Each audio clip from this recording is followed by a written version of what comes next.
இப்பட்ட பெண்ணை கைத்தளம் பிடிக்க போறேன். அதாவது பாணி கிரகணம்னு பேரு. சந்திர கிரகணம், சூரிய கிரகணம் அப்படின்றதெல்லாம் வந்து பிடிக்கும், ஒரு 2 மணி நேரத்துல விட்டுட்டு போயிடும். இந்த பாணி கிரகணம் இப்ப பிடிக்கிறோம் பத்தியா, இந்த ஆயுஷ்க்கும் விடாது. சரியா? எப்படி எப்படி ஆயுஷ்க்கும் விடாது. சரியா? அதனால இப்ப பிடிக்கிற கைய கெட்டியமா பிடிச்சிக்கணும். சரியா? கை காட்டுறா, வலது கை காட்டுறா.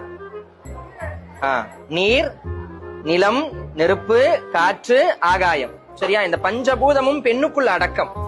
பெண் பேணும் தன்மை உடையவள். பெண் வந்து பாதுகாக்க மாட்டா, அவ வந்து கட்டி அரவணைச்சிட்டு கொண்டு போவா அந்த குடும்பத்தை. ஆனா ஆண் எப்பேற்பட்டவனாக்கா ஆளும் தன்மை கொண்டவன். சரியா? அதனாலதான் அவனுக்கு ஆண்மகன் பேரு. ஆளும் தன்மை உடையதால் அவனுக்கு ஆண்மைன்னு பேரு. சரியா? அப்ப நான் அவளை பாதுகாப்பேன் அப்படின்றதுக்காக இப்படி பிடிக்கணும் கையை. எப்படி பாப்போம்? இப்ப பிடிச்ச கைய ஷாப்பிங் மால் போனாலோ, சினிமா தியேட்டர் போனாலோ, டி நகர் போனாலோ, ஜிஏ ரோடு போனாலோ, எம்சி ரோடு போனாலோ விட்டுறக்கூடாது. கெட்டிமா பிடிச்சுக்கணும். சரிங்களா?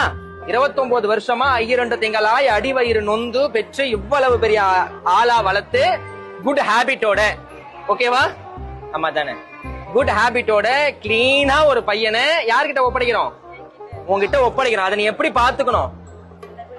கண்ணை இம காக்குற மாதிரி தன்ச பாத்துக்கணும்.